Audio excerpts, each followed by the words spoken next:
Tschüssi! Ich bin heute an einem Ort unterwegs, an dem ich noch nie vorher war, sogar in einem Land, in dem ich noch nie war. Ich bin hier nämlich gerade in der Slowakei und stehe in Strypske Pleso am See. Hinter mir könnt ihr schon auf die Hohe Tatra blicken. Wer von euch war denn schon mal in der Hohen Tatra? Vielleicht habt ihr auch Tipps, was man sich unbedingt anschauen soll.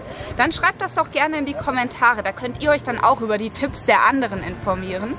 Und für mich geht's morgen auf den höchsten Berg der Slowakei, auf die Gerlsdorfer Spitze.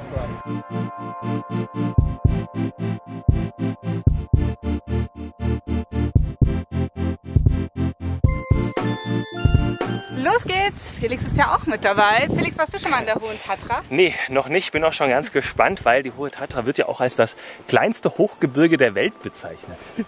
24 Gipfel liegen über 2500 Meter. Die Vegetation ist allerdings ähnlich wie in den Alpen. Wir starten hier auch mit einem Spaziergang durch den Wald und dann wird es auch ganz schnell hochalpiner. Da kommen wir dann auch noch an schönen Bergseen vorbei. Und von oben haben wir eine Aussicht in 2 Länder. Denn die Hohe Tatra ist ja zum Teil in Polen und zum Teil in der Slowakei. Und vielleicht können wir bis nach Polen blicken. Und vielleicht treffen wir auch noch einen Bär. Na, hoffentlich nicht, aber es soll ja mehrere hundert Bären hier geben.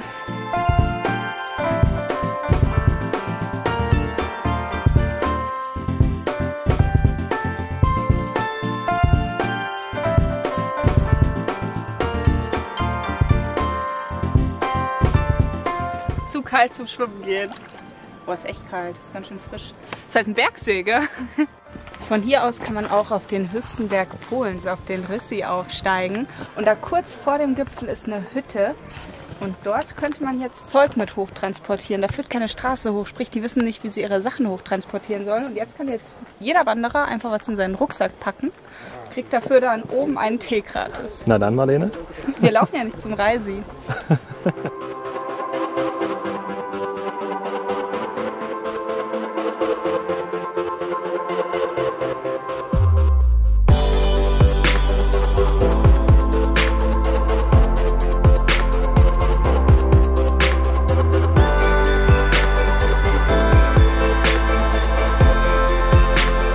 Wir können jetzt da hinten auch in das Tal schauen, aus dem wir hergekommen sind. Da sieht man unten noch so den Weg sich hin und her schlängeln.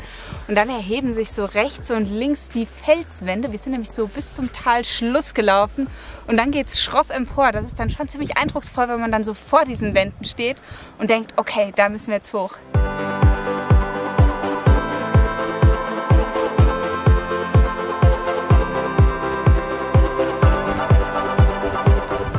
Am wunderschönen Bergsee angekommen. Das war ja unser Ziel für heute. Und Felix ist die ganze Zeit nur noch so durch die Gegend gelaufen. Oh, man kann hier so krasse Fotos machen. So schön. Und das Wasser da hinten, so schön. Ja, schau es dir an. Wahnsinn. Ist auch wirklich schön. Wir müssen näher gehen.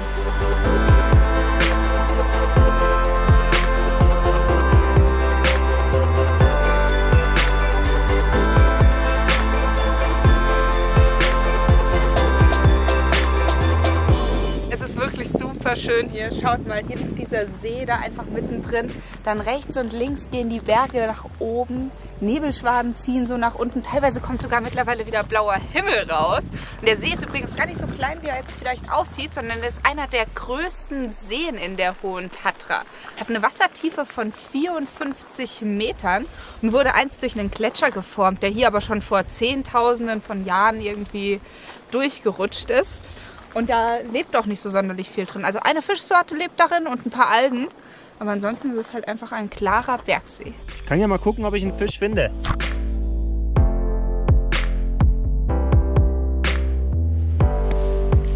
Da übernachten wir.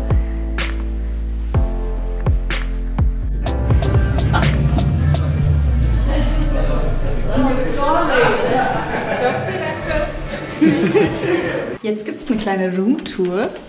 Das ist unser Apartment. Mitten in der Slowakei. Genau, da ist das Schlafzimmer. Gute Nacht! Gute Nacht, Marlene! Guten Morgen, wir sind mit besserem Wetter aufgestanden. Der Nebel hat sich ein bisschen gelichtet und jetzt sehen wir auch, wo das Hotel so wirklich liegt. Da hinten ist nämlich ein See und ein richtig schöner Wasserfall. Und in die Richtung des Wasserfalls werden wir jetzt auch laufen. Unser Ziel heute ist ja nämlich die Gerlsdorfer Spitze. Aufgeregt? Ein bisschen. Auf geht's!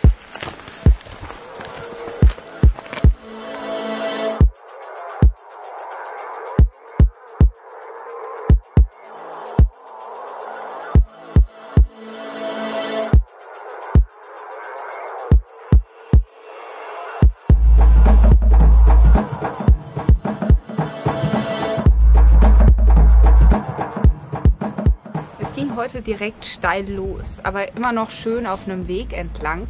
Und dann haben wir den Weg irgendwann verlassen und haben uns hier hochwärts jetzt unsere eigene Route gesucht. Dafür haben wir auch unseren Bergführer dabei, den Peter. Peter führt uns heute rauf. Dzień dobry. Dzień dobry. Es ist nämlich nicht erlaubt, hier auf den Berg ohne Bergführer hinaufzugehen. Und gleichzeitig brauchen wir auch unsere Sicherheitsausrüstung, sprich einen Helm und das Kletterset. Mit Seil. Mit Seil, weil jetzt geht es hier steiler bergauf durch die Kletterstellen.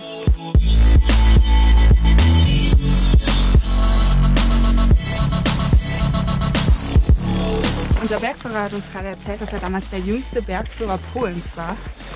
Das ist erst ein bisschen auf Skepsis gegenüber seinen Kollegen gestoßen. Aber mittlerweile haben sie ihn, glaube ich, alle anerkannt. Congratulations. Thank you. I love this job. Really, I love this job. Macht er auch gut.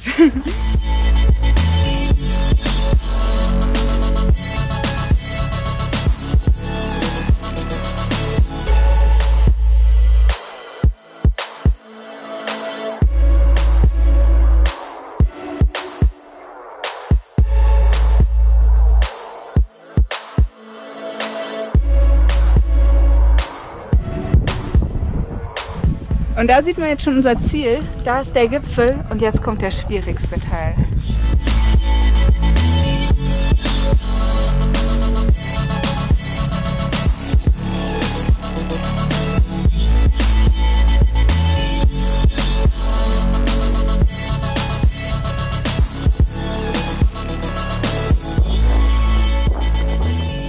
Geschafft, Marlene.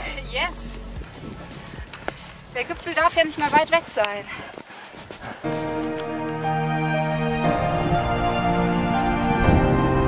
Geschafft. Wir haben es geschafft. Wir sind am höchsten Punkt der Slowakei angekommen.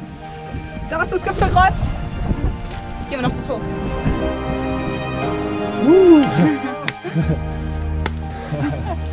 Yay!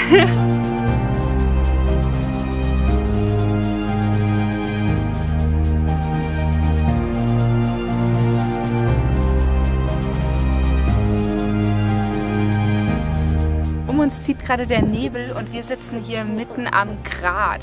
Das ist einerseits richtig cool, weil es super mächtig aussieht, wie diese Nebelschwaden immer an den steilen Felswänden hinaufgehen. Andererseits auch ein bisschen schade, weil man ansonsten wirklich die komplette Hohe Tatra überblicken könnte. Wir könnten den Rissi sehen, wir könnten die Lomnitzer Spitze sehen, wir könnten bis ins Tal runterschauen. Und das wäre natürlich auch nochmal ein Bild wert, aber ich glaube, das bleibt uns heute leider verwehrt. Dafür war die Tour an sich halt richtig cool. Immer wieder war es super spannend, immer wieder sind super eindrucksvolle Berge irgendwo aufgetaucht.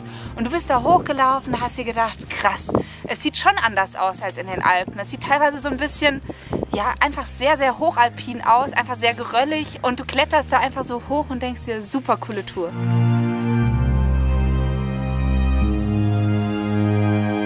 Das ist jetzt hier der schwierigste Teil des Abstiegs.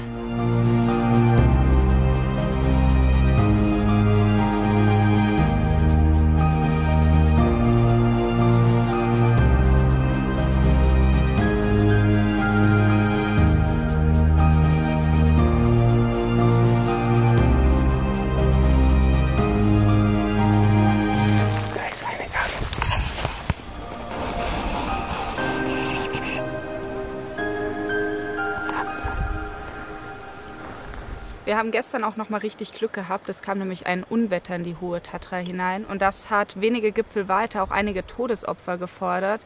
Wir hatten richtig Glück. Wir sind sicher zurück zum Hotel gekommen, noch bevor das Unwetter uns erreicht hat. Aber das zeigt mal wieder, dass man auch in den Bergen mit unvorhergesehenen Sachen rechnen muss und dass es eben auch manchmal zu einem Gewitter kommen kann, auch wenn eben nichts angesagt ist. Nichtsdestotrotz hatten wir eine richtig coole Zeit hier. Wir haben super spannende Eindrücke gesammelt, haben die Landschaft genossen, die sich uns geboten hat und waren auch ziemlich überrascht, wie gut die Hotelanlagen hier alle sind. Also wir sind so an dem Kamm der Hohen Tatra vorbeigefahren und da steht wirklich Hotel an Hotel an Hotel und alles moderne neue Gebäude. Also es ist ähnlich mit einem Ort in Österreich zu vergleichen. Und was auch gut ist, ist, dass ihr auf der slowakischen Seite der Hohen Tatra mit Euro zahlen könnt. Das ist ein Vorteil im Gegensatz zu der polnischen Seite, weil weil die haben ja da ihre eigene Währung. So müsst ihr nichts wechseln. Also es lohnt sich auf jeden Fall, sich das Gebiet mal anzuschauen und ein bisschen hier rumzuwandern. Das ist eine richtig coole Erfahrung und uns hat es super viel Spaß gemacht. Wenn es euch auch gefallen hat, dann hinterlasst mir doch bitte ein Gefällt mir unter dem Video oder drückt auf Abonnieren, wenn ihr mehr von mir sehen wollt. Und hier geht's zu den nächsten Videos. Bis dann!